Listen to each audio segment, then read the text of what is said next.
So good afternoon and thank you for joining us. My name is Jane Morrison and I'm the Regional Network Director for 6 Seconds, Middle East, Africa and India. Today is Global Emotional Intelligence Day.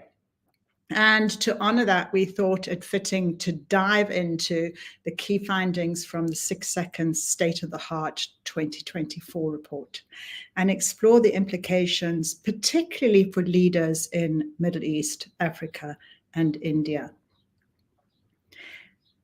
Joining me in this conversation are 3 of our EQ leadership consultants, Enhoro Okhae, Yasmin of Bulushi, and Andrea Stone. So thank you guys for being present, for volunteering to step in today. I thought to start, it would be great for you to introduce yourselves and perhaps briefly share how EQ has helped you personally to grow as a leader. So who'd like to jump in first? Ladies first, as usual. I'm jumping in, Jane. You're always a gentleman, and Horo. Unless Yasmin, do you want to jump in? Okay, I'm going to jump in. So I'm Andrea Stone. I'm based in India, originally from the UK. I've been in India 20 plus years. I'm a former marketing leader turned executive coach and executive educator. And for me, EQ, like Jane was asking, how has EQ been pivotal for you? I remember being given the book by Daniel Goleman in 1995, The Emotional Intelligence, Why It Matters More Than IQ. A bit offended because I thought I had high emotional intelligence. But when I read the book, what I realized was, whilst I tune into people's emotions, I was just trying to please them. So I could understand other people's emotions and needs. And all I did was satisfy their needs rather than thinking of the bigger picture and also what's my part in this as a leader. So that was a real eye-opener for me and has served me well, I think. Thank you, Andrea. And let's ask the other lady in the group, Yasmin, to jump in. Hello, everyone. This is Yasmin from Oman. And over the past 27 years, I have been very dedicated to fostering growth and excellence in leadership. I'm very passionate about empowering individuals and to reach their full potentials and, of course, make impactful changes. EQ really had a very big effect in my life. I think personally, I benefit a lot from EQ and being the past 15 years with 6 Seconds, practicing and learning and trying to support people with emotional intelligence. I think one of the areas that I want to stress, I become more able to navigate challenging situations. I started building better relationship with others, and I would say not only others. Also, I was able to build better relationship with me as a person. So also the relationship with. I think that was an area that I really needed a lot of focus on. Also, as a leader and working with leaders, it was very essential for me to be more effective in impacting others, inspiring them, how I could build trust, how I could build a positive climate in my workplace. So I think the impact of EQ was not in one dimension. It was in different dimension of me as a person, with me, myself, and others, and my organizations as well. Fantastic. Thanks for sharing, Yasmin. And last but not least, let's turn to the gentleman in our group, Enhoro. Glad to be here. Can you hear me? I hope you can hear me clearly. Yes. Right. So for me, it's the reestablishment of certain skills that I had and didn't have a name for. So I'm very big on optimism, Jane, you would know, and resilience. And I started to learn EQ especially the 6 seconds model, I started to realize that there's a name for these things. These things that I do, in my day-to-day life. And when you are aware of something, it builds it. So it builds the strength for me. So as a leader, my greatest strength from the understanding of EQ would be my optimism and resilience. And everybody around me knows that, we can keep going and we can achieve stuff. And it's been very, very helpful for me and the team and every other person that I work with. Absolutely, and Horo, and I know you well, and I know your optimism always shines through and inspires me when we have conversations. So again, thank you all three of you for joining. And as you know, the focus is on the 6-second State of the Heart report, 2024 edition that was released recently. And for those of you who've tuned in, you may not be aware, but this is the largest global study of emotional intelligence. The report is based on a randomized sample of the population of over 275,000 people. So it's a huge study across 170 countries, balanced by region, age, and gender. So a really, really massive study that we've been taking year on year. And one of the key findings this year is that globally, emotional intelligence scores have declined consecutively year on year from 2019 to 2023 by a whopping great 5.5%. In fact, scores in every competency in the 6 seconds model have declined. So this is pretty alarming news. And, some people have referred to it as a bit of a wake-up call for us who are in leadership positions. So let's think about this. And I'll turn to you first, Horo. What impact have you seen of this in Africa, particularly in Nigeria, where you are based?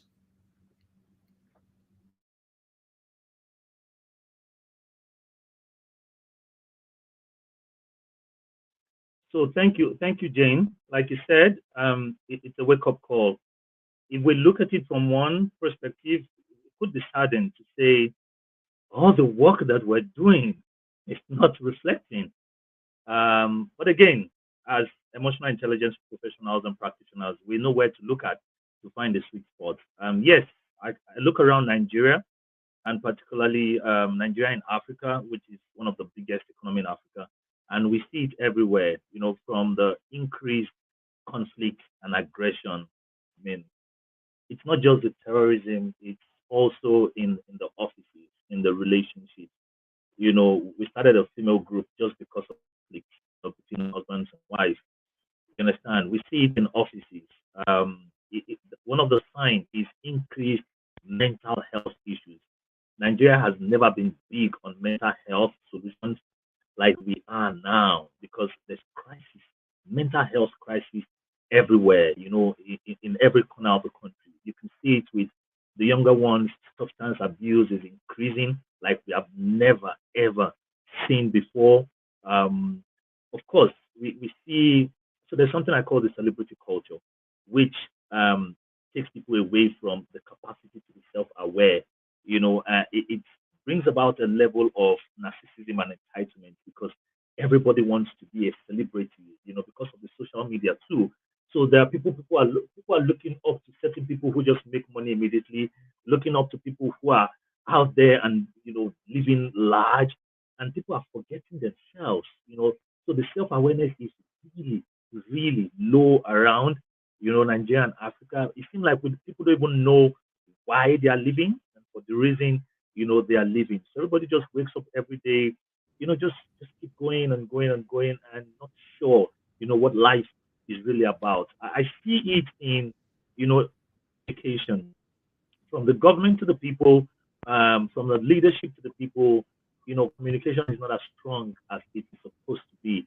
So if you look everywhere, in every little corner, you would see that. And Jane, we say that when you practice emotional intelligence, you become effective, right? And effective is your influence and your decision making. And if you look around, the influence is not healthy, and decisions are not made based on empathy there's a lot of suffering, particularly in Nigeria right now. It's not easy to be a Nigerian right now because the transition of government and the new lifestyle that people are getting used to. So yes, I see it everywhere. So what I'm hearing from you, Nharo, is that there's a distinct lack of empathy and a lack of purpose in terms of where people are going. And this is coupled with increased volatility in your space. Yes, exactly. Yeah. Well, So yes, thank you, Nharo. So Yasmin, from the work you do in the Middle East, and I know you are incredibly influential in our area, do you also see evidence of the decline? Perhaps you can share some examples. Yes, definitely. Just as Nhoro said regarding the mental health and the issue of people going into more materialistic side, I will add to what Nhoro said that I have noticed that there is also difficulty in building relationship. And as you know, the Middle East, we are a very sociable society. People tend to build a positive long-term relationship, whether it is personal, whether it is intrapersonal at work, in the society. But it's very interesting to notice that a lot of the interpersonal skills are declining, and people trying to avoid building relationship and build or being in social circles more and more. Um, and and we have been talking about this in some of our leadership circles, and what's happening even at work. We can see that earlier our society, we tend even at workplaces to build small families at work, and now you can see that people are getting into more isolation zone, especially with the young generation, more into isolation zone, and trying to avoid having very personal or interpersonal relations with others. Apart from the work relation, they don't want to keep up with other relation. I think one of the things that also I noticed that the high level of sensitivity, they are very reactive to everything they can see. What we call it in the terms of our emotional intelligence, being hijacked with emotions all the time and not being able to manage them very well. So what happens is they're very resisting, especially when I'm working with leaders, they're very resisting to issues like receiving feedback. They get very sensitive to it. They are very, they have very fixed and rigid mindset at times, and they are unable to accept the views of others. So as Inhoro said, that empathy of others and being acceptance to others view. I think these are some observations. And also I have seen recently, especially with the COVID and post-COVID area, how people finding it very challenging to adapt to change and new scenarios. They are really struggling, and they are really finding it very challenging to build the mechanism where they can utilize different scenarios and navigate their emotions to find what are the different alternatives they can use for different scenarios and adapt to. They are very safe in their comfort zone, and the new changes is just bringing a little bit the whole notion of uncertainty, bringing a lot of unsettlement to them. So these are general observations that I could see around the areas where we are working here in the society in the Middle East. Thank you, Yasmin. And what I'm hearing is pretty much a very similar picture to which Nhoro painted, in terms of people being much more reactive, people having less empathy, which is impacting their relationships, being much more volatile, much more reactive, which is impacting their sense of well-being, their personal balance, stress levels. And those are things I want to touch on because they came through in the State of the Heart report. But before we move on, let's just hear from Andrea. Andrea, you've lived and worked in India for the past 20 years, as you mentioned in the introduction. And last year you published a very interesting research paper in conjunction with 6 Seconds on the paradox of EQ in India. Based on that research and comparing it with what you see and what you've read in the State of the Heart 2024, do you feel that this decline is mirrored in India?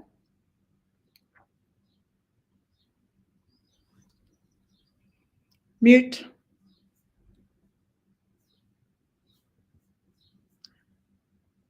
I can't hear Andrea.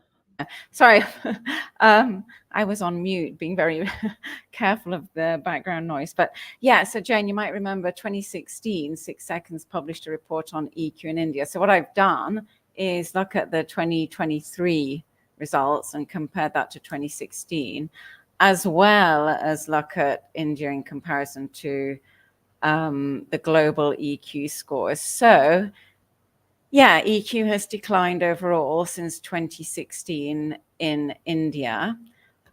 Same relative drop, but over a longer time frame.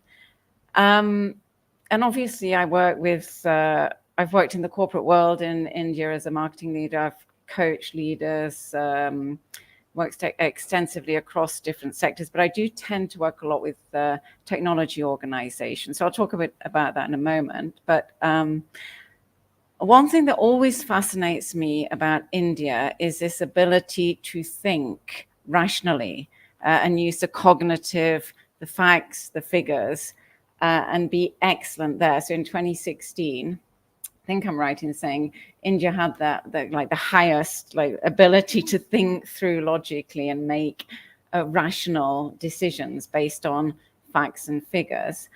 But and this is the EQ paradox you were referring to, Jane, the ability to then navigate the emotions that come with a decision is the lowest competence in India. And it was a big gap before. So what does it mean? I make a decision rationally, I know this is the right decision, but emotionally, the emotional toll this decision might take in terms of impacting a relationship or me feeling guilty about this decision or displeasing someone, that may interfere with moving ahead with that decision I've made rationally, right? So managing emotions is difficult. It seems it's very difficult in India, and it's got more difficult. I think this is the thing that's really important. The gulf has got wider between my thinking and my feeling skills. It almost feels like people are taking refuge in the, I don't want to say hard facts, or in the facts, the figures, and let's just look at those. Whereas we're missing out, and this is what I say to the leaders I coach, you're leaving half the data on the table, right? I love that phrase you use, Andrea. You're leaving half the data on the table. And I think the other thing that whenever I speak with Indians, I always bring this up, empathy was low, relatively low in 2016. It's about the same in 2023. So empathy was always one of the lowest competencies. It still is. And when I speak to Indians, I'm always surprised about this. Well, we're very warm, we're very welcoming. So this is just, I know there's lots of Indians, people I know on the call. I would always love to hear what's your perspective on that, because this is a self-report fact, right?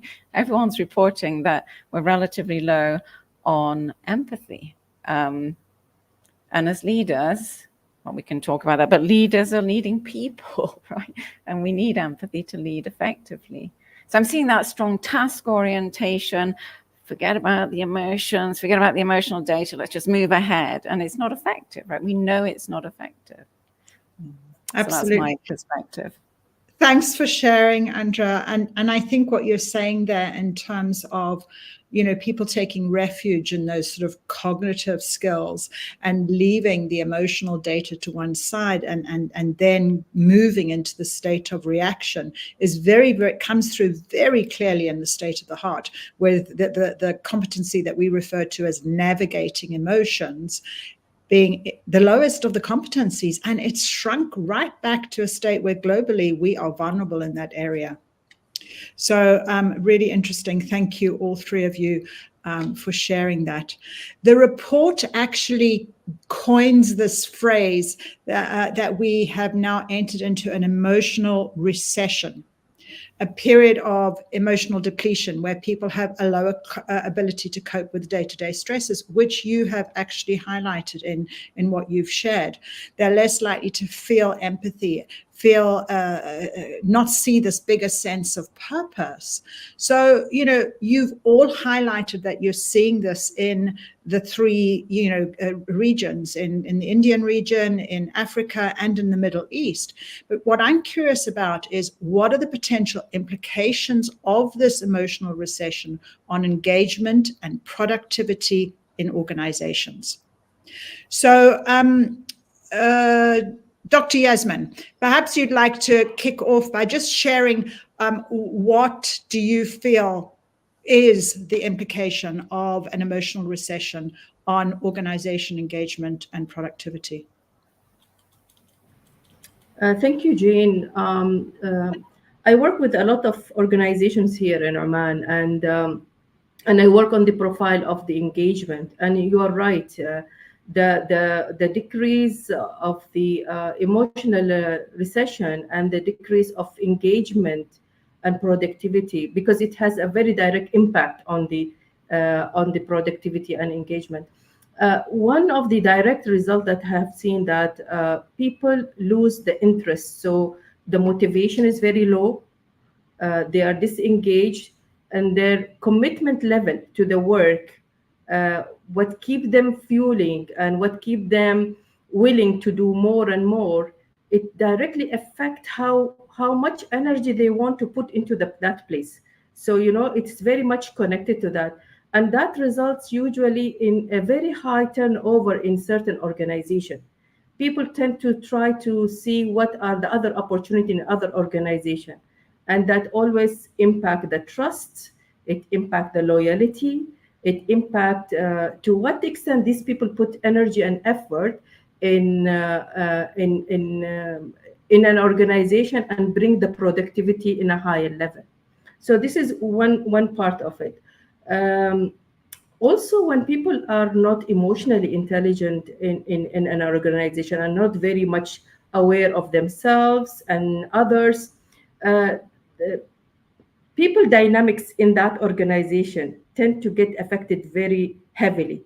So where we are saying that organization really leverage on positive environment and climate in building good teamwork together, definitely teamwork will get weakened. And people, because they don't trust each other, they are not engaged fully into decision making. They feel disconnected. They feel they are not supported, and therefore they will be very resistant to the fact that they want to work into teams, and that of course will impact the overall organization productivity. One area that, yeah, sorry, Jen. No, I'm as I'm listening to you, I'm reflecting on that phrase that we love to use at 6 Seconds about emotions drive people and people drive performance, because what I'm hearing there that, you know, people, the lower levels of emotional intelligence, when people are feeling isolated, lacking in trust, they're feeling anxious, they're feeling stress, they're feeling burnt out, they're feeling tired. Hey, they're not going to put effort into work. And it's really interesting, Yasmin, correlating with the 6 Seconds finding is the finding from the Gallup workplace report 2023, that was last year. But, you know, they were saying that only 23% of people are engaged in the workplace. And the impact on that on performance is huge, particularly when you take into account what you were saying is if dissatisfied people leave organizations. So your employee turnover is so high, that impact is huge, really, really huge. So thank you for sharing. I'm going to jump into ask Andrea and Horo to just quickly think about, in their roles as leadership consultants, how can, or and in your perspective, how would you advise leaders to navigate these challenges? What strategies could you advise clients to implement to address this trend? So Andrea, and then if you hand the baton over to Anhoro. Sure, yeah. See, that's a big question, Jane. You have to think of it in the context of the culture of the organization too. So some cultures that really have processes, structures in place to inspire people, to give them clarity on the work, to give constructive feedback and so on, and to have those one-on-one discussions where we're not just talking about the task at hand, we're talking about your career. And then obviously there's other organizations that aren't maybe as mature in their people processes. But I'd echo what you said. Emotions drive people, people drive performance. People don't leave organizations, they leave their manager. So what I experience working with different organizations in India is we're doing more with less. So I'm sure that's the case in other regions too. We're doing more with less. And so people are time poor, right? So when we're time poor, there's this tendency I'm observing to, let's just get straight to the task. Let's not waste any time. This is what needs to be delivered. Get to it, right?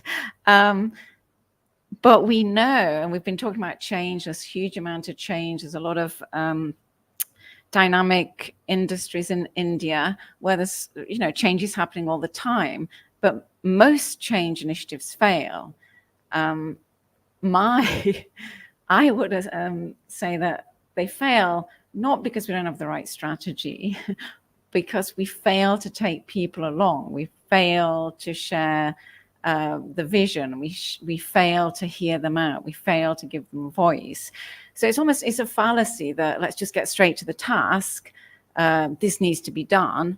We think that we're going to be wasting time if we connect with people, we hear them out, we take their ideas on board. So I would ask leaders to listen more and ask them to remember that leadership's a gift, and the gift is you're dealing with lots of different people who have got different needs at different times, and your job is to try and motivate them at these different stages, and understand, sometimes a high performer may not be performing well. What's going on with them? Take the time to find out, not just, show them the door kind of approach. So, yeah. And maybe we can talk later. I mean, I was on a call recently with a lot of CTOs, chief technology officers, and they had a problem about how do we motivate Gen Z? They always want to be motivated and inspired. Not like us, we just used to get on with the job. So I just thought this is speaking to that point. We need to engage people. But I'd love to hear what Anhoro has to say and have the spotlight on Nigeria and Africa. Can I just pop in there to say, I love the way you framed that. Leadership is a gift. And I think all too often, we forget that. It is a gift, and we have a choice as to how we use the gift and how in using it, we impact others. Yeah, love that, Andrea. Thanks for sharing. And Haro, over to you. Thank you, Andrea. Just to pack everything that Andrea was talking about, I love to say that we want to have more insight about what is happening at work. I've engaged a few leaders in recent times that were really surprised at what is happening in their own workplace. So there seems to be a gap between the leadership and the people. And while the leadership seems to be pursuing the results, we have to get things done. So many things are happening within that they are not aware of. And that's really creating a lot of, lack of psychological safety in the environment. So, and that will segue to the other one. I think that we need to break the pyramid of communication. The structure, the pyramid of structure, right? we need to flatten it when it comes to communication and relationship, because if we don't flatten it, and that pyramid is still the basis of communication, leaders are losing a lot of emotional data. And that's not what they want actually. But a lot of emotional data are being missed because the communication gap, is very, very wide. I would also like to segue into psychological safety. And everything that I've said would lead to this. We need to intentionally create an environment where people feel safe as leaders. First of all, in my environment, Nigeria and Africa, we live in stress, right? We live in stressors. You understand? And we can see the impact everywhere. There's a lot of stress and anxiety. There's a lot of decrease in motivation and all of that. So leaders should prioritize psychological safety. People should enjoy the freedom to express in such a way that we would listen as leaders and just use the data rather than go back on the person. Recently, in one of the big techs in Nigeria, we were supposed to just help them find purpose and align purpose with day-to-day work, their personal noble goal, like we call it in 6 seconds, with their day-to-day work. And we realized just in the second session, the first to second session, as the employees started to express, I then asked, I said, would this be as a result of lack of psychological safety? And then somebody said, what does that mean? And by the time we broke down what it meant, it was clear that that was lacking and that was creating low engagement. And the entire program shifted a bit from just noble goal to helping find noble goal and establishing psychological safety. So every leader listening to this call right now should be aware that there's a lot of emotional data that we're not seeing, that we're not having. Like Andre said, we're leaving a lot of data, emotional data on the table, and it is because we're too focused on the goal, forgetting that emotions drive people and people drive us. Nicely put there, Nhoro. Thank you for sharing your insights from the work you've done. My experience working with leaders and coaching high-level leaders often is that so many of them are completely unaware of the emotional power that they wield. Yeah, that first, whether they're conscious or unconscious of the fact that emotions are contagious, they just are completely unaware of that power that emanates from them, that positional power and the emotions that carries, and that those emotions that are transmitted drive people, that drive performance.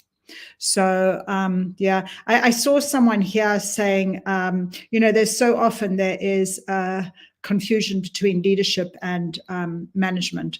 Octavia has said that. And I think that is, that task focus, that management of task is so prevalent that people do forget sometimes that their role is that gift of leadership. And I love what Mariam Gonzalez has put here. We cannot navigate this new world using an old map.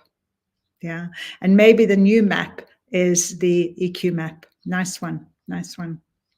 So alongside the drop in global EQ scores and the implications that you've shared, the insights that you've shared from India, Middle East, and Africa, as you have all identified, well-being has also declined. And this was very prevalent in the State of the Heart report. This indicates that people are tired, they're burnt out, and all too often just not thriving. So given this decline and the increasing demand from people for well-being support, for that old, work-life balance, how can organizations create a culture that prioritizes mental and emotional well-being? So who'd like to jump in? Yasmin, would you like to kick us off with that? What would you recommend to your client organizations in terms of prioritizing mental and emotional health today? I think if I try to build the thread where Nhoro just finished, can creating the open communication and creating the psychological safety is a priority. I think when we create a platform in the organization through which, or practices, it doesn't have to be a platform, it can be certain practices where we're promoting open communication, where people come with their ideas, where people can criticize, people can voice out their concerns and share thoughts and feelings as well. And the most important thing, without being judged in that, without being judgmental about it. And so creating a space where psychological safety is practiced is the priority number one, I think, for me, where an organization should start there. And within the communication, within the open communication, communicating realistic expectations, communicating what is expected from people, communicating what is the vision clearly, and taking people into that journey is very, very important. Otherwise, people feel left out, people feel not engaged, people feel they are not part of the whole picture. So that creates, again, another layer of them really getting into this. We talk about work-life balance and promoting it, but I think um, always people follow through examples. So it is very important for leaders in organization to lead by examples, talking freely about the importance of well-being. Small practices as reminders. I mean, sometimes even for leaders to take breaks in between or take leaves, it's just leading by an example, saying that there are times you need to pause and refuel and get back. So these are occasions where we feel that, okay, let's not talk about work-life balance without even practicing it in reality into organization. I think COVID also was a very great learning journey and lesson. Though we always look at the dark side of it, there are also other side to COVID, where it's taught us that we can practice flexible working hours. We can practice working remotely at times, and it is effective. It still keep engaged. I know some organization, even after COVID in Oman, certainly, especially in certain cases, they are still practicing some days remote working, and that is really creating more work-life balance in practice. So I think sometimes we can help organization thrive in building mental and emotional health through certain practices that we can bring into the organization, and that really helps the organization to thrive. Nice, thank you, Yasmin. Andrea, have you seen examples of strategies that organizations in India have brought in to support people in terms of mental and emotional well-being?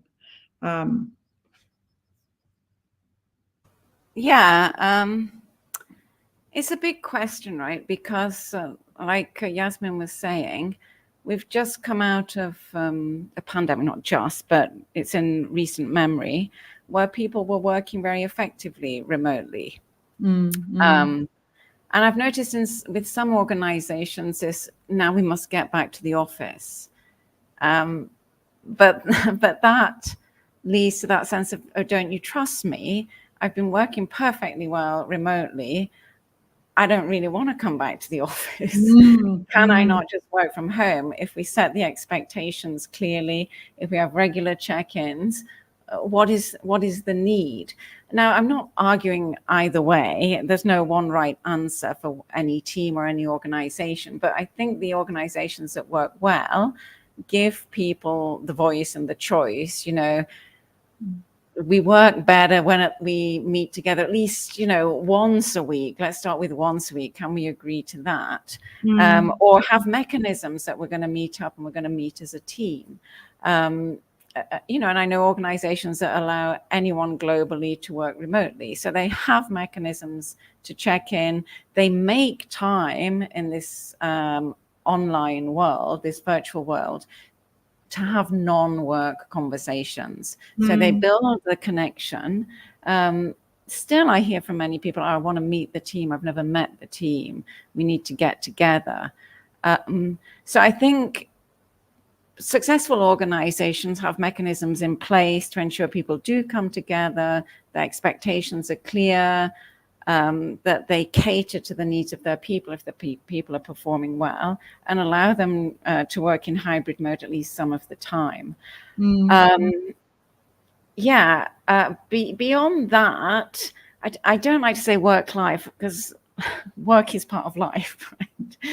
It is indeed, yes. But how, like Yasmin's saying, how do you model that? And I think the other thing that, I don't know if it's the same in Africa or Oman in the Middle East, I work with a lot of organizations that have headquarters that are maybe in the US, in other markets. And there's this feeling that we have to join the call that's at midnight India time, or we have to join the call that's at 2 a.m. in the morning. And I think it comes back to that point about, well, I know what the right decision is. Logically, I'm not going to be at my best the next day if I join this call, but being able to speak up and say, you know, I won't be able to make this call. It doesn't fit with my working hours. That ability, it would be great to see a bit more of that in action.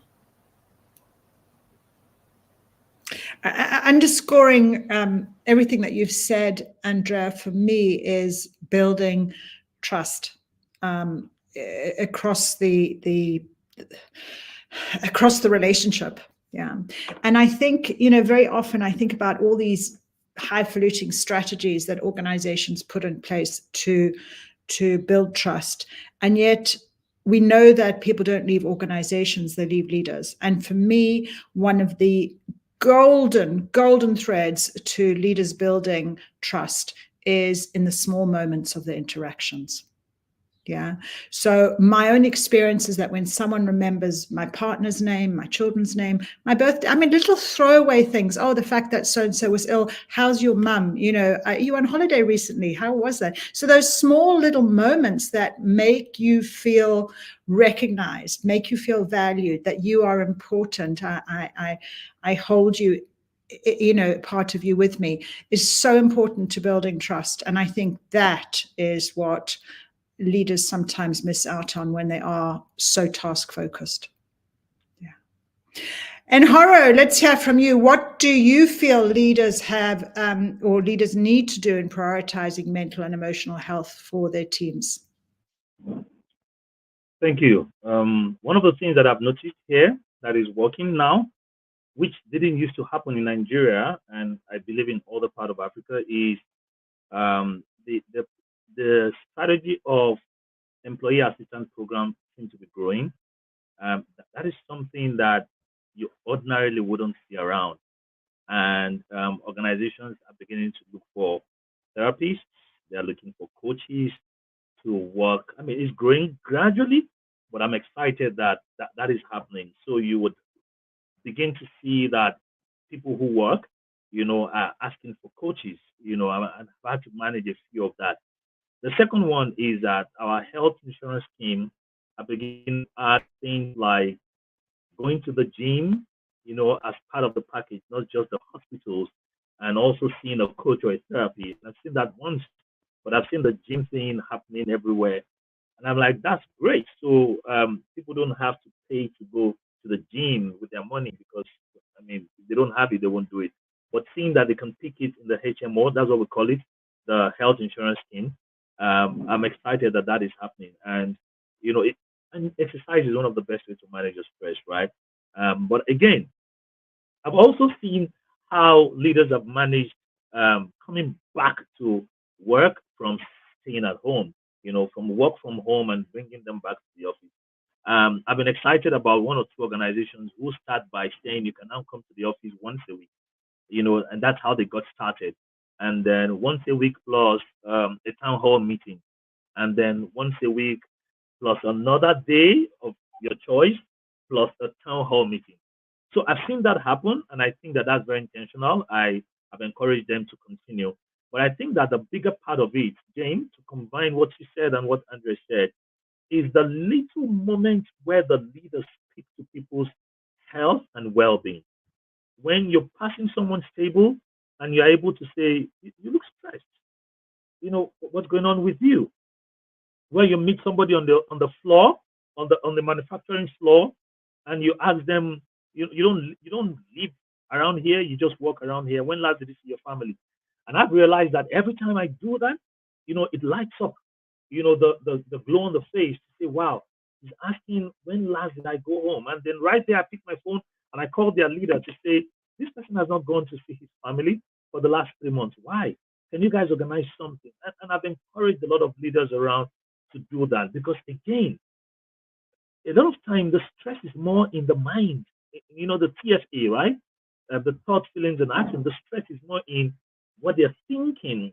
So people are still at home and they're already feeling stressed about work, and they're not yet at work. They're not yet working, but just thinking about their boss and thinking about what this is like, they're already feeling drained at home and exhaustion. And so when they're able to realize in their thoughts that my organization cares, and I think caring has become a big word. I mean, a very, very success factor word in organizations. We need to begin to say, we care. We care for you. In those days, we can't say that in the workplace. It sounds very fluffy and very soft, but these little things matter, in helping people manage stress. That's exactly where it starts from. Thank you, Nhoro. And I see in the chat here that Bridge, who I know is a very experienced coach in our network, and Bridge says coaching leaders on inclusive behaviors can directly enhance EQ. So Bridge, I'm really curious if you wouldn't mind to add in the chat a little bit more about how you do that, or what specifically you feel might help. Because I know you've got a ton of experience that would be useful for us to grow from. So thank you all for your input on that. There's two other areas that I want to move into this afternoon before we close, and time is zapping away, because there's so much to discuss and so much that we could unpack. We're only scratching the surface of the report. But one of the areas that has come up repeatedly in your comments is this area or the concern around Gen Z. And the report indicates that Gen Z are experiencing much lower levels of emotional intelligence, low satisfaction scores, and far higher rates of burnout than older generations. And this is of huge concern. So, Andrea, I'm going to, Yasmin, I'm going to jump to you and ask, what are the implications of this for you working in India? Because India obviously has a huge young population. So what do you feel are the implications for organizations in India of this report? I will leave then to Andrea, because she's managing India, so that will be maybe sorry, more. Did I say Yasmin? I meant it's okay. Yeah, we'll start with Andrea. I know you were in India recently. So I'm sorry, Andrea, I meant. Yes, so thanks, Yasmin, because I know you've got an India connection. Gen Z. So interestingly, and this is my research, and the research was, mine and 6 Seconds research, sorry. The research was conducted among graduates and postgraduates, so professionals in India. Now, interestingly, the Gen Z showed higher emotional intelligence than the millennials. And especially, they had this strength around a sense of purpose. So I actually thought that was interesting, that typically we say the older you get, the more emotionally intelligent you become. And that's true in India. The most emotionally intelligent leaders are the baby boomers. Of course. Lucky them. But yeah, Gen Z, not especially low. Millennials are lower, but I think that point I raised earlier, and I see it echoed in different geographies too. So I'm really curious about Africa and Middle East, that Gen Z are very high on purpose. why? What's the why of this? And, the point we were making before, the trust, share with me, take the time to explain where are we going, get my perspective. So, a lot of these Gen Zs have just come out of education. Maybe they can teach us a lot, right? They've just been exposed to new learning. How can they improve the quality of our decision making? So sometimes we overlook newcomers in our organization. I'd ask leaders not to do that. And to really invest that effort in repeating, this is why this is important. This is why your role contributes to this goal that is a collective goal. And I think also what frustrates Gen Z is, well, we've got all this resource in our organization, but we're not really aligned here. I see like someone in another team doing something that feels like it's contrary to what I'm doing. So big leaders up there, can you please align what we're doing so that we feel like we're working in step and I'm not doing something that's contrary to what one of my peers in another team is doing. So I think there's a lot more collaboration and collaborative spirit among Gen Z, and I'm talking about India. But like I said, the CTOs I was speaking with, how do we keep motivating Gen Z? Right?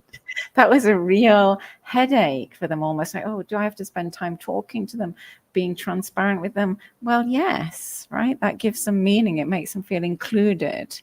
So yeah, I mean, that's my take. I'd love to hear Bridge. I know you're up the road from me in Delhi, so I'd love to hear what you're writing in the comments. Love to see what you're saying. But yeah, I'll hand back to you, Jane. And Hora, I'm going to jump to you on this one because Nigeria also has a very young population as across Africa. So, what are your thoughts around this? The state of the heart globally showed a much lower level of emotional intelligence, whereas Andrea said her own research predicts this in India to a certain extent. Where do you feel things are in Nigeria? For Nigeria, I certainly agree with the feel the data of the state of the heart report because there's a lot of challenge in that area of life. So they seem to be in a hurry to achieve, and you wonder where they're running to. So, Jane, we were running a 4-day emotional intelligence class, and for 2 days, we had 2 people in that generation. They were just listening. And I was a bit bothered about them. I tried to engage them. And when they opened up, we left to them for 10 minutes, just 2 of them.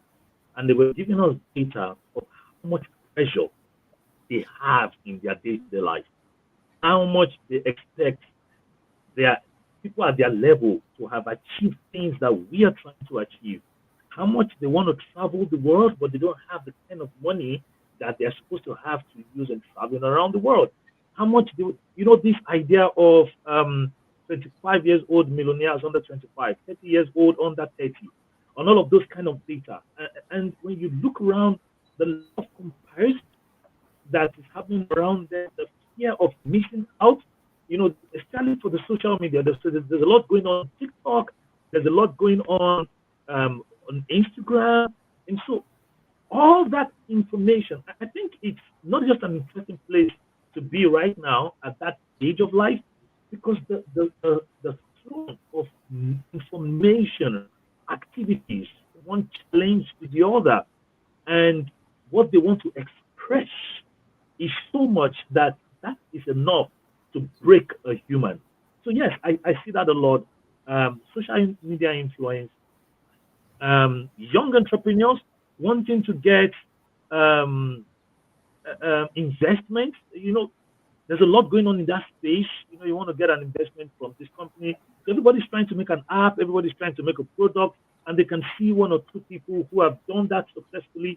So the pressure is really, really much on them, to the extent that we have to be very, very intentional about relating with this set of people. It's a lot of pressure. And being intentional and mindful in terms of our interactions is so important, because at the end of the day, they are the future. They are the future. So, if anybody in the chat can share insights, suggestions, comments, strategies that have worked. We would all love to hear, more of working with and leading Gen Z. We're coming rapidly to the end, but there is one question that I would like to ask, and I'm going to ask Andrea this. It seems that there's quite a striking gender divide that's emerged post-pandemic era. It's reported that whilst women's EQ and life success factors have started to rebound, men's scores have continued to decline. And this is really concerning. So, what do you feel is the potential implication for this in organizations in general, Middle East and beyond? Hey, I'll jump in because this is actually really interesting. So in 2016, the last research 6 Seconds did, that I have for India, men had slightly higher EQ than women. Though women were much stronger on self-awareness, understanding their own emotions, understanding their own behaviors. Now it's completely changed. So women are significantly higher in emotional intelligence. Their self-awareness and recognition of their own behaviors has grown even more, and they're higher across all competencies than men. So that's great news for women, not so great news for men. And a specific area that's really dropped for men is in relationships. The quality of the relationships that they feel they have. So it's much lower than the global for men, and it's actually significantly lower than women in India. So that might relate to the lower ability to understand what's going on with themselves, or maybe societal norms and expectations. But that's one of the key success factors in life. So that is quite worrying. But interestingly, in terms of how men feel about their effectiveness and the decision making, that's strong. It's as strong as women. But men also don't feel like they're achieving. I don't know if they're putting really high goals for themselves, but they don't feel they're achieving. They don't feel the same level of satisfaction as women. Interestingly, well-being for men and women in India is the same, and it's lower than the global scores. So that's another interesting thing to look into. What's interesting is that well-being is globally is the one score where women's have not substantially increased. So Yasmin, as a high-performing role model woman in the Middle East for us all, what are your thoughts on this? It's very interesting, the findings of the study, and it's when you just try to see the impact in reality, and that started. When I read the report, I was just trying to reflect and see around the and how women leading currently, especially during the last few years, and whether this is what is reflecting in the report is actually reflecting in the real life. And I think if I can just add to what Andrea is saying, because it is not, Middle East is not different than India. It's very much, the scenario is very much the same. I think it's something to do with women jumping into making the personal relationship work, and trying to take certain effort in bringing the collaboration, in bringing in resolving the conflicts, in managing the uncertainty that happened during the pandemic, and then coming very stronger out of it. I think during the pandemic, we were having some of the community call and how we were managing uncertainty. And I still remember in those conversations, we were really into how much women are putting an effort to pull it all together, because now everyone is at home, including herself being an employee. So it's managing those relations, is managing all the parties, maybe made her become more realizing being more aware of the impact of emotion and emotional connections, and how she can navigate the whole scene, and how it can be a win-win for everyone around. And maybe that's that strengthening muscle, I would call it, resulted in this finding, which is very interesting. As Andrea said before that, it was to the men's side, and that slight one happened during these few years. Yeah, I love that reflection that you have there, that, during the pandemic, women had a lot of pressure on their shoulders to balance multiple balls. And those skills that were perhaps learned during that period are the skills that are now supporting them in their growth. And Horo, we are running out of time, but I would love for you to speak up for the men in one very succinct or a couple of very succinct sentences. So, yeah. So I reflected on this, and this is what I concluded. Somehow, we are prioritizing giving women lessons on emotional intelligence.